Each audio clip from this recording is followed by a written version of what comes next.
오늘도 하나님 말씀 함께 대하게 되어서 여러분 모두 주의 이름으로 축복합니다. 하나님 말씀 이사야서 38장 16절 17절 주여 사람의 사는 것이 이에 있고 내 심령의 생명도 온전히 거기에 있사오니 원하건대 나를 치료하시며 나를 살려 주옵소서. 보옵소서. 내게 큰 고통을 더하신 것은 내게 평안을 주려 하심이라. 주께서 내 영혼을 사랑하사 멸망의 구덩에서 건지시고 내 모든 죄를 주의 등 뒤에 던지셨나이다. 아멘.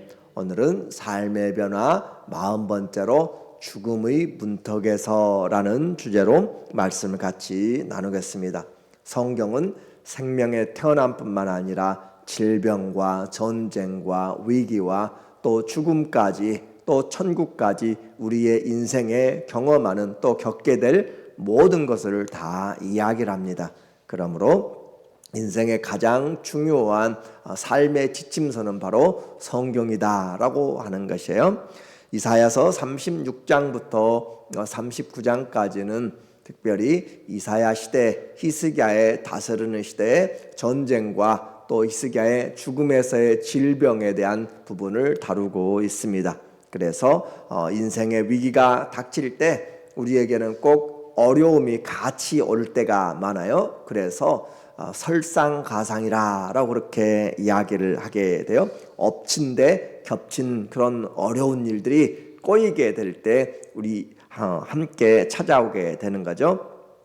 시기적으로 유다가 아시리아라고 하는 큰 강대국에 의해서 모든 성들이 46개의 성들이 다 무너지게 되고 또 예루살렘만 남아있는 그런 상황에서 국가의 위기가 있을 때 이 질병이 찾아왔습니다. 6절에 보니까 이 히스기야의 기도에 대해서 하나님이 응답하실 상황을 보니까 너와 이 성을 아수르 왕의 손에서 건져내겠고 내가 또 이 성을 보호하리라. 그래서 히스기야가 질병을 당한 때 지금 이 아수르라고 하는 큰 나라의 그런 위기에 닥쳐 있다. 국가가 최고의 위기에 정말 존폐가 달려있는 그런 상황에 히스기야가 이 온 몸과 영혼이 죽을 질병에 걸렸다라고 하는 거죠. 어떻게 보면 그 질병이 있다가 점점 더 격심해졌는지 모르겠어요. 왜냐하면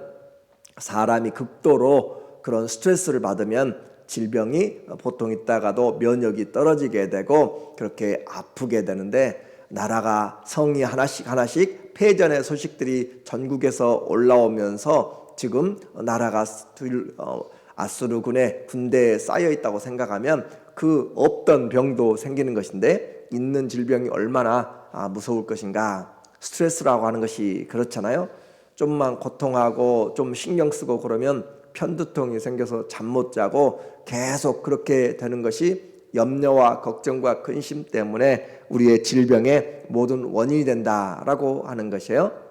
그럴 때 우리에게 정말 도움을 줄 수 있는 분은 우리 주님이 사랑하는 자들에게 은혜를 주시고 모든 염려를 맡기게 하는, 그래서 믿음과 염려와의 전쟁도 마찬가지로 우리가 잘 해야 되는 거예요. 죽음의 선포가 찾아왔습니다. 1절에 보니까 그때라고 하는 이 그때는 정확한 시점은 모르지만 이 전쟁의 그런 위기에 있을 때 상황이에요. 그때 히스기야가 병들어 죽게 되니, 병이 들어서 죽게 되는 것, 물론 대부분 사람들이 시간이 가면서 몸의 질병으로 떠나게 되지만 이 상황은 히스기야가 중년의 시대입니다. 아모스의 아들 선지자 이사야가 그에게 나아가 그에게 이르되 여호와께서 이같이 말씀하시기를 너는 네 집에 유언하라. 네가 죽고 살지 못하리라 하셨나이다. 자, 여러분에게 또 우리에게 많이 들려지는 이야기가 병원에서 또 진단을 받으면서 이 병은 아무것도 아닙니다 라고 하면 병원에 걱정과 근심으로 들어갔다가 마음을 편하게 하고 나올 수가 있는데, 그 진단 결과 이것은 불치의 병이고 시한부 판정을 받게 되고 그러면 하늘이 무너지는 것 같은 그런 아픔이 있는데, 의사의 말도 그러는데 하나님이 말씀하신 거잖아요. 하나님이 말씀하시기를 네 집에 유언하라, 네가 죽고 살지 못하리라 라고 이야기한다면 얼마나 어려울까라는 그런 생각을 우리가 하게 됩니다. 왕에게도 죽음이 찾아와요. 가난한 사람뿐만 아니라 부자뿐만 아니라 왕에게도 이와 같이 죽음이 찾아오게 되는데, 지금 아파서 히스기야에게 다른 아들이 나타나지 않습니다. 왜냐하면 히스기야가 나중에 죽을 때 12살의 므낫세라고 하는 왕이 등극하게 됨으로써 그 자녀들을 정확하게 우리가 알 수 없지만, 므낫세가 12살에 오른 것을 보았을 때 후임자도 없는 것 같고, 나라는 전쟁으로 풍전등화의 그런 위기에 있고 찾아온 죽음의 선고, 유언하라, 인생의 마지막을 유언하라 라고 하면 무엇을 유언을 해야 될까? 한 번씩 생각을 해봐요. 여러분은 무엇을 유언할 준비가 되었는지 우리는 한 번씩은 생각을 해야 됩니다. 언제든지 떠날 수 있는 그런 시기가 우리에게 불현듯 찾아올 수 있기 때문에 그래요. 이때의 나이가 히스기야가 39살 정도 됩니다. 그래서 무엇을 유언할 것인지, 왕의 자리에서 그는 지금 끝나게 되고 나라는 멸망하게 되고 정말 아무것도 건져내갈 수 없는 그런 위기의 상황입니다. 히스기야는 아직 유언할 준비가 되지 않았어요. 그래서 그가 할 수 있는 것, 유언하라 라는 그 말에 대하여서 히스기야가 할 수 있는 것은 하나님 앞에 나가는 길이었어요. 2절에 보니까 히스기야가 얼굴을 벽으로 향하여 여호와께 기도하여, 가장 절박한 순간에 하나님을 향하여서 기도할 수 있다는 것, 평상시 하나님을 모르면 기도할 수가 없습니다. 하나님에 대한 신뢰가 있을 때 기도하는 것이고, 그 하나님이 도와주신다, 그리고 우리에게는 잘 알지 못할지라도 하나님은 반드시 주님을 찾는 자들에게 합력하여 선을 이루신다라고 하는 그런 분명한 선하심과 하나님의 그 사랑을 믿는 자는 하나님께 나가서 기도할 수가 있는 것이에요. 여호와께 기도하여, 벽을 향하여서 아무것도 간섭받지 않고 하나님께만 집중하여서 기도한다라는 거죠. 이런 것을 전심으로 기도한다라는 표현을 씁니다. 전심으로, 마음을 다해서, 다른 것에 누가 뭐라고 하든지 그 마음을 다해서 하나님께만, 우리의 기도가 하나님께 전심할 수 있다면 중심을 토로하는 기도가 되어 다른 사람이 어떻게 기도하는가가 아니라 내가 하나님 앞에 기도하는 것이고, 그렇게 해서 여호와께 이르되 여호와여 구하오니 내가 주 앞에서 진실과 전심으로 행하며 주의 목전에서 선하게 행한 것을 기억하옵소서. 히스기야는 왕 위에 25살에 왕이 올랐다라고 그렇게 이야기하는데, 25세 왕이 올라서 성경의 기록에 보면 열왕기하 18장, 역대하 19장에 보면은 그는 하나님 앞에서 종교개혁을 잘하였습니다. 여러 가지를 종교개혁을 하면서 그가 하나님 앞에 했어요. 그래서 하면서 전심으로 행한 것을 기억하옵소서. 하나님 앞에 그 종교개혁했던 것들, 많은 자기 아버지 아하스가 세워놨던 우상들, 산당들을 다 없애고 하나님 앞에 그렇게 기도하는 일에, 또 신앙을 세우는 일에 열심을 했다는 건데, 그리고 히스기야가 심히 통곡하니, 그래서 그 히스기야의 삶의 내용을 열왕기하 18장 3절에서 좀 더 자세하게 이야기해요.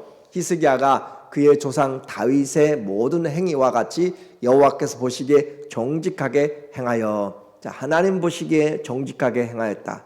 사람들 보기에도 정직하게 행하면 얼마나 나이스하고 얼마나 아름답고 얼마나 존경할 만해요. 그런데 하나님 앞에서 정직하게 했다라고 하는 것은 정말 축복된 인생입니다. 하나님 앞에서 정직하게 그렇게 행하였고, 그가 여러 산당들을 제거하고 산마다 다 가서 그곳에서 제사를 지내면서, 하나님은 예루살렘 그 성전 솔로몬에게 짓게 한 그 성전에서만 예배하도록 그렇게 이야기했는데 여전히 자기들이 원하는 곳곳마다 그렇게 우상 숭배와 연합된 것이죠. 그렇게 미신같이 섬기는 그것을 주상을 깨뜨리며 아세라 목상을 찍으며 우상 바알의 배우자로 되어 있는 아세라 목상을 찍으며 모세가 만들었던 놋뱀을 이스라엘 자손이 이때까지 향하여 분향함으로 모세 시대에 했던, 그러니까 모세가 1400년도의 사람이니까 벌써 700년이 지나간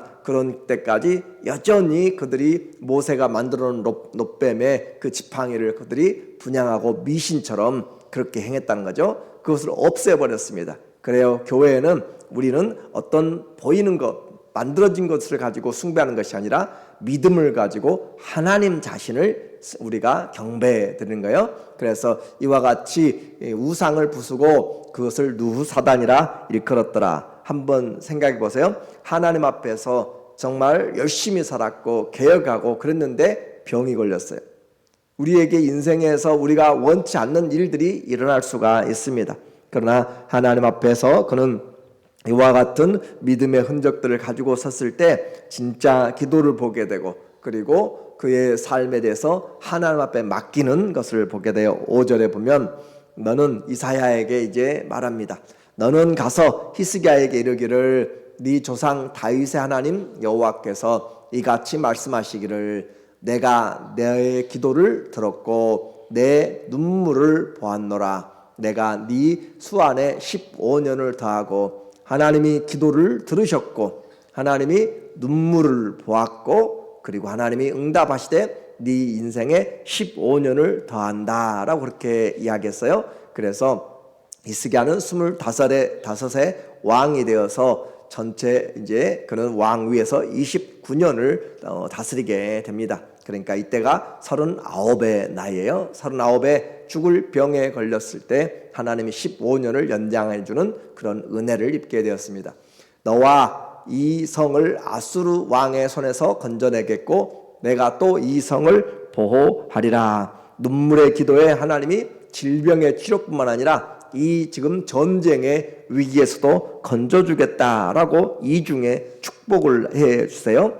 죽음은 절망이었지만 기도하니까 하나님이 응답하시고 생명을 주시고, 하나님이 전쟁의 위기에 위험하고 힘들었지만 하나님이 기가 막힌 방법으로 승리를 주시고, 그래요, 하나님께 나가면 그분이 길이 되시고 그분이 문을 열어주시고 그분이 우리에게 은혜를 주십니다. 하나님이 우리에게 생명의 기원이시고 능력이시고 연장입니다.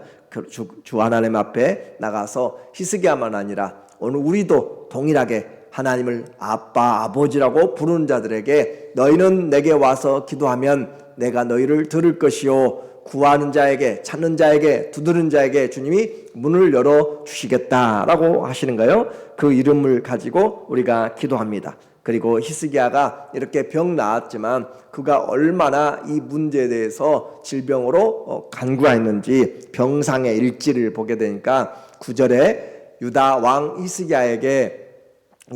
히스기야가 병 들었다가 그의 병이 나은 때에 기록한 글이 이러하니라. 병 들었다가 나은 때 그가 돌아보면서 하나님 앞에 기도한 내용들이죠.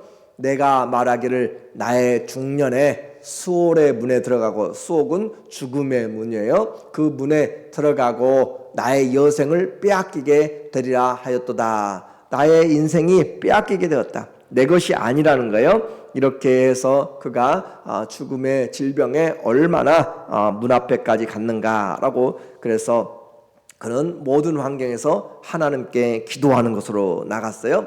우리에게 문제가 많고 답답한 일들이 있어도 주님 앞에 기도할 수 있다는 것은 놀라운 약속이고, 또 하나님의 뜻대로 구한 것은 이미 받은 줄로 믿으라 라고 하는 그 약속의 말씀은 우리에게 하나님의 놀라운 축복입니다. 이 기도를 통하여서 하나님 앞에 기도하면서 언제 우리는 다 마찬가지예요. 이 히스기야만 지금 시한부 인생이 아니라 우리도 다 어떻게 보면 시한부의 인생이죠. 100년, 150년 무슨 날을 살든지 우리는 잘 알지 못해요.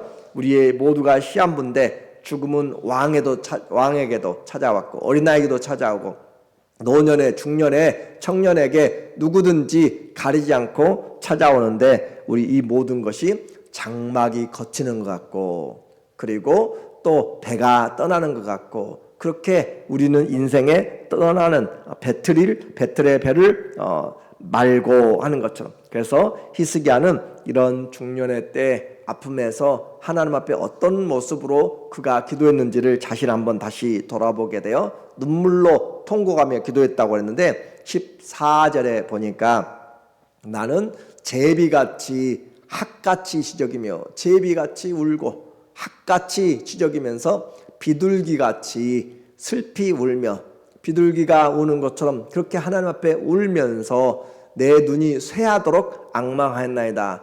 눈에서 눈물이 마르지 않도록 그렇게 하나님 앞에 기도하는 그런 절박함 그리고 전심으로 기도했다. 여호와여 내가 압제를 받사오니 나의 중보가 되옵소서. 그래서 죽음과 생명의 차이의 중재자는 다른 어떤 것으로 할 수 없어요. 오직 생명의 주이신 하나님만이 우리에게 이 중재자가 되어주시고 주님께만 내가 생명이다 라고 하신 그 주님께만 이 중재가 되는 것이에요. 오직 주께만 생명이 있습니다. 16절 주여 사람의 사는 것이 이에 있고 주님에게 있다는 것이에요. 내 생명의 심령의 생명도 온전히 거기 있사오니 원컨대 나를 치료하시며 나를 살려 주옵소서. 하나님이 살려주신다. 하나님께 나와서 기도하는 것이고 보옵소서 내게 큰 고통을 더하신 것은 내게 평안을 주려 하심이라.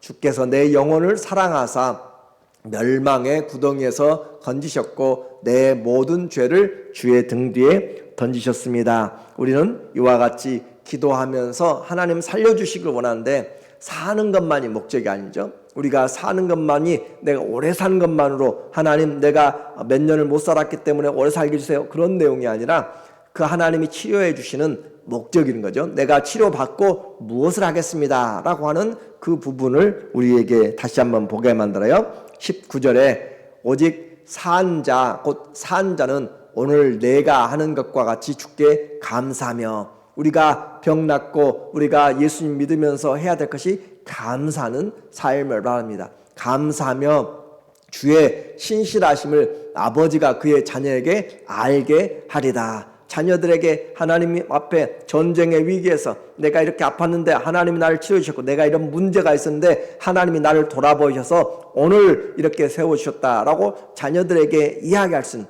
하나님께 감사요 하나님의 사랑에 대한 증거요. 그것이 우리가 이 땅에서 하나님 앞에 은혜 받고 해야 될 일이에요. 단순히 성공하기 위해서, 단순히 오래 살기 위해서, 건강하기 위해서, 돈 벌기 위해서가 아니라 하나님이 우리에게 주신 것처럼 주님께 감사하고 주의 사랑을 증거하기 위해서. 히스기야가 그렇게 마음을 먹었는데 그 병이 낫고 나서 어떻게 했는지는 우리는 알지 못하지만 그 므낫세의 모습을 보았을 때는 우리는 많이 실망할 수밖에 없게 돼요.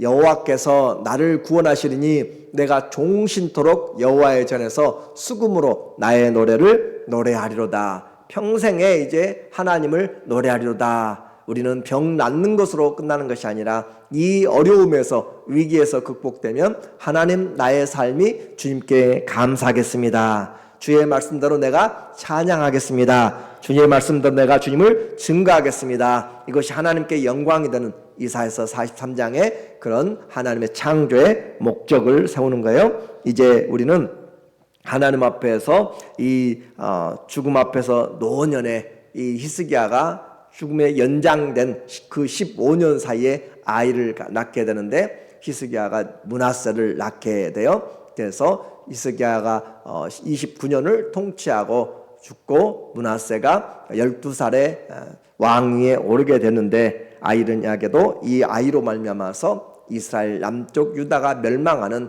가장 큰 원인이 되었던 것을 알게 됩니다. 그러나 지금 히스기야는 기도의 응답으로 치료를 얻게 됐습니다. 21절 이사야가 이르기를 한 뭉치 무화과를 가져다가 종치면 왕이 나으리라 하였고 선지자 이사야가 여호와께 간구하며 아하스의 해 시계 위에 나아갔던 해 그림자를 10도 뒤로 물러가게 하셨더라. 자, 히스기야의 아버지 아하스 때 해시계를 만들었어요. 원으로 그렇게 시간을 구별하고 나무를 세워서 기둥을 세워서 기둥이 해시계인데, 그 해시계가 뒤로 물러갔다, 시간을 거꾸로 돌렸다는 것은 모든 천지의 창조주가 바로 하나님이시다라고 하는 것을 다시 한번 우리에게 확인해주는 정말 놀라운 은혜를 이야기합니다. 어려운 시대예요. 그런데 하나님이 그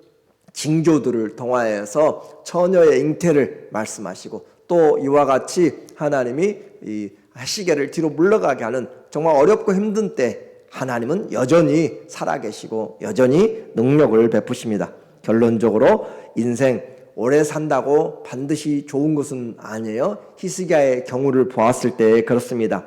중요한 것은 우리에게 주어진 삶에 하나님이 기뻐하시는 삶을 살아가는 것, 그것이 가장 중요합니다. 그래서 믿음을 끝까지 지키는 것, 이것이 중요해요. 시작은 히스기야가 아주 열심히 왕이 올라서 종교개혁을 하고 산당을 부수고 우상들을 깨뜨리고 그렇게 시작했는데, 하나님 앞에 나중에는 교만하게 된 것을 우리는 내일 보게 될 것이에요.